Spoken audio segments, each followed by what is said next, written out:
Hey Capricorn. Ooh, and there it is. Came out. Oh, isn't that interesting?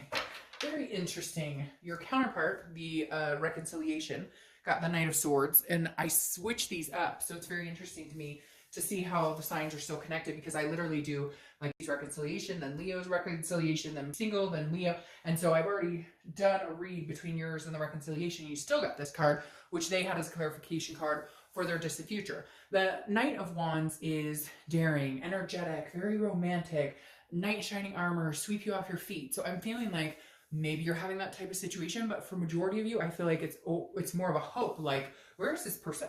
I'm looking for something pretty special, something pretty spectacular. You know, where is this person? And maybe some of you are kind of like, look, I'm not dating. If somebody comes in and charges forward and says, hey, I want to get to know you, let's go out, you're like, great. But I don't feel like you're the one charging forward in this. You're kind of like letting somebody else charge, or you're kind of like, you know, I've been looking for a while. It's time now. Somebody else needs to make the effort. I feel like you're kind of like, I get this exhausted feeling. All right.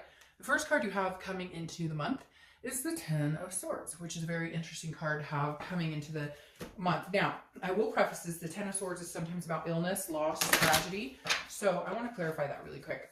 But it tells me that some of you may have had some sort of tragedy recently. Not a relationship tragedy, but lost a loved one, grandparent, parent, something tragic, because the 10 can often represent that type of loss. However, yeah, and then you have the Six of Swords crowning that, which is abandonment, retreat. So it doesn't even have to be a physical loss. This is a loss of something. It could even be a pet. But this is some sort of right here, like you left the situation. Maybe this was a long time ago and you're still carrying the hurt. This is not a reconciliation type situation. You don't want this person back. But this is definitely like somebody left a situation, abandoned a situation, retreated, and you're still feeling the loss. Now, I don't feel it's as heavy as this. I mean, for those of you, if you have lost somebody physically, I apologize. I hope, you know, things get better. But the Ten of Swords, for me, for a majority of you, feels like you left a situation a long time ago and you're just not ready to date necessarily because it was like tragic and you're still feeling the loss. Again, not like a, oh, I wish this person was back, but more of like a, okay, I don't even have the energy. I can't deal with the drama. Like, there's no way, unless they came in like, you know, with a dozen roses on a white horse. Hell no. All right, the next card you have is how you're feeling coming into the month. Now, you have the Seven of Wands. The Seven of Wands has graced its presence in almost every read this month. The Seven of Wands is a defense, it's a strategy, it's manipulation. So there's definitely somebody out there who's single who either keeps going back to the same person, dating them, and they're manipulative as fuck. Like, I see somebody out there who keeps talking to this person, who keeps promising them, oh, we're going to be together and we're going to be exclusive, and they're full of crap. And so you're kind of like, maybe you left that situation. And again, not reconciliation. This is somebody you've been dating, somebody you've been talking to. Could even be a friend that you guys were going in the direction of getting together. But I just feel like you're on the defense this month. You're like, you know, no. Like, if you're on a website, you're like swiping the direction of no, like the entire time, because you're like, not going to happen, not going to happen, not going to happen. And the Seven of Wands is because, like, you've been manipulated. You had some crappy situations. And so your walls are up. Anytime I see this, it tells me your walls are up. You're like, no, I'm on the defense. I'm not doing this. The next card you have is anything from your distant past that needs to come up. So anything from the past 5-10 years, could be throughout childhood. You have the Page of Pentacles. The Page of Pentacles always reminds me of somebody who's very practical, very responsible, but still aspires for more than what they have or more than what they want. So the universe is kind of telling you this month, like, you still need to aspire for these dreams, even if there's been crappy stuff going on. And for a lot of you, I feel like this is maybe outside of dating, but it's kind of affected just your general overall mood or what you've been going through or what you're dealing with. And you're just like, I don't have time for this shit. I'm not interested in dating. I'm not interested in people. And I don't want to fall in love again because it always ends up like a tragedy or whatever. But the Page of Pentacles is saying, look, still aspire. Work your butt off, which he's right now is working their butt off. But the Page of Pentacles really tells me that, like, you know, you've been focused on work for so long that you need to really remember what it is you want. Remember those dreams. Remember things that made you happy. Because don't get lost in the shuffle of whatever this chaos has been going on here. All right, the next card you have is your immediate past. So over the past few weeks, past month or two, and you have the Page of Swords. All right, so you have two pages here. the Page of Swords is telling me this is somebody who's seeking truth and clarity. So you guys must have a lot of stuff going on. Again, not just in love life. Like, this tells me somebody is like thinking about their faith, questioning their spirituality, questioning in general what they want. Because again, this person's looking, they're seeking for some sort of clarity. They're seeking their truth. They're wanting to know the ins and outs of a situation. So I feel like some of you have been dating and you just have not been meeting genuine people, or something came up here where maybe you found out something about a past lover or past relationship, and I keep hearing in my head like it just keeps piling up. It's getting worse and worse. What the hell's going on? So I don't know. And again, it may be somebody, like, I hate to say tragic, but there could be something that you've experienced recently that has just made you abandon all thoughts or beliefs in love. And yet at the same time, you're still hanging on by a string. So let's see what else is going on here. The next card you have is your distant future. So over the next few months, you have the Ace of Swords. The Ace of Swords is about logic, clarity, power. This is saying you will get the clear thoughts. You will get the clear path. The fog will lift. You will be in the driver's seat. Right now, I feel like a lot of you kind of life in general. I really just want to like sob right now for some reason. The Ace of Swords makes me feel like somebody is sitting out there going, right now, like it just no matter which way I go, things aren't moving right. Things aren't moving in the direction I want them to go. The Ace of Swords saying, wait, just wait. Like the power will be back in your court soon. For whatever reason, you've had to deal with these things. You've had to deal with everything life has thrown at you, but you won't lose the power. You'll still yield the power here. The next card you have is your immediate future. So the next few weeks throughout the month, yeah. And I don't know, maybe it's because and things are going on and it's chaos or what is going on. But you have the Five of Wands. The Five of Wands is about chaos, priorities, and competition. So maybe you're just competing for, I don't even feel like it's you're competing. I feel like you're meeting people and you feel like you're competing because you meet somebody and you think, hey, they're really cool. And then they've got like 5 other people they're talking to. And you're like, I'm not interested in dating for the rest of my life. I'm not interested in, dating like somebody who's dating 50 people. I'm looking for one decent human being to have some sort of committed relationship in the future and possibly move forward. And here it feels like maybe you're on dating sites or meetup groups and it just seems like endless chaos. But the thing about this though is priorities. So this is you kind of getting your priorities in check. This is maybe you just kind of working on life itself, work-life balance, all aspects of your life.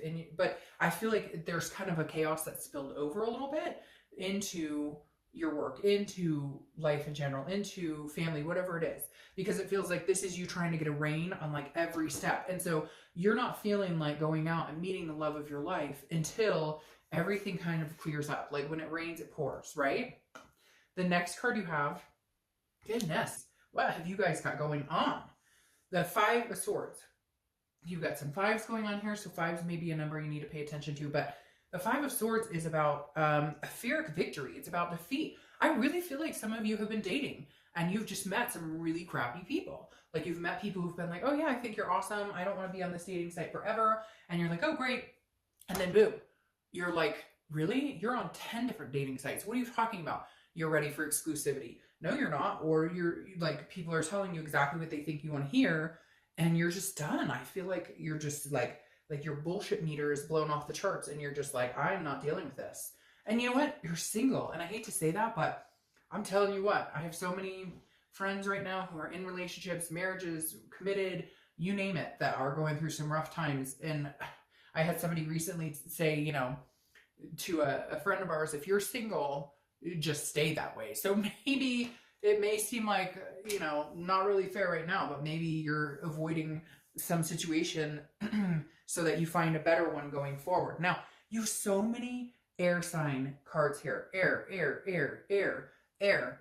And then he's holding a sword too. So you could be dealing with a Libra, Gemini, or Aquarius. You also have fire energy. So Aries, Sagittarius, or Leo. But you have the 7 and you have 7 here. So 7s and 5s are coming up. But the 7 of Swords, this is about somebody who's like protecting themselves. It's very similar to this energy. It's a very defensive energy. The 7 of Swords is kind of like you're saving whatever energy you have for yourself because it's strategy, it's manipulation. You would rather be alone than deal with somebody's bullshit. And again, it's so similar to the Seven of Wands because they're both about strategy. And then you have these priority cards. Like this is defense and strategy, and this is strategy and worrying about manipulation. And these are priority cards. So somewhere along the lines here, you're going, I'm just protecting myself. I'm not, if this knight comes along and is like, hey baby, then hey, good on you. I'll take a chance, but I'm not running out looking for it because right now I'm just not, it's not worth, but that happens. I mean, you can't let that get you down. Sometimes it's good and sometimes it's bad. Trust me, I have done it, been there, done that. The next card you have is the Four of Cups. The Four of Cups is an apathy. It's a waste. Your worry here is that you're wasting your time. So either you are dating people currently, and again, they're not being organic with you, they're not being genuine with you, or you've done the dating and stuff. And again, you have these ships sailing, and that makes me feel like some of you are just done. You're done. You would love to meet somebody. You still have faith that love exists or that you can find something. But it doesn't feel like, again, this is like, I've wasted so much time on people who have taken me for granted that I just don't know that I have the muster to get out there and do it right now. The next card you have is your outcome. And you have the Queen of Pentacles. So you're softening up a little bit. Some hardcore shit has happened here, but you're softening up. The Queen of Pentacles is a generosity. It's a contented energy. It's nurturing. It's loving. It's maternal, paternal. So focus on your kids if you have kids, because this is definitely a maternal, paternal energy. Focus on whatever's going to make you happy. Focus on yourself. Focus on just being content. Clear up whatever this is going on here. Clear it up. Because in the end, your outcome is a very queen-like energy, a very healthy, nurturing energy. Now, what's interesting is you're crowning with the Queen of Cups, who is a woman of mystery, okay? She's an otherness, spirituality. Ah, there you go. So I feel like you're holding on to somebody that you're dating, or you're listening to people's BS, or you're dating people that are not good for you, people that don't treat you well, that don't respect you, and all of a sudden you're going to turn and get out of it. And maybe this person does approach you. Maybe they come towards you and it lightens the mood, because all of a sudden your outcome is crowned by the Queen of Cups, who is, again, she's of otherness, a mystery. People can't wait to get to know her. People want to know all about her. Somebody's going to be very attentive here and nurturing. Somebody's going to kind of heal these wounds. And it may be through these wounds that you guys meet.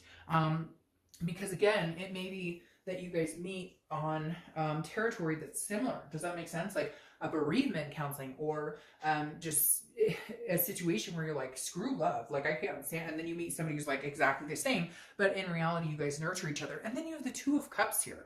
It's like all this shit, and then like the best outcome ever, because your distant outcome is the Two of Cups, which is twin flame. It's karmic connection. It's soulmate. Don't correct me in the description, because everybody calls it something different, and every time I say twin flame or karma, everybody says it differently. All I know is that it's a fantastic card for love. It is by far one of the best, if not the best, cards for love in the deck. It's about a connection, an attraction on such a deeper level. It's almost like you go through this whirlwind of total chaos to end up with the twin.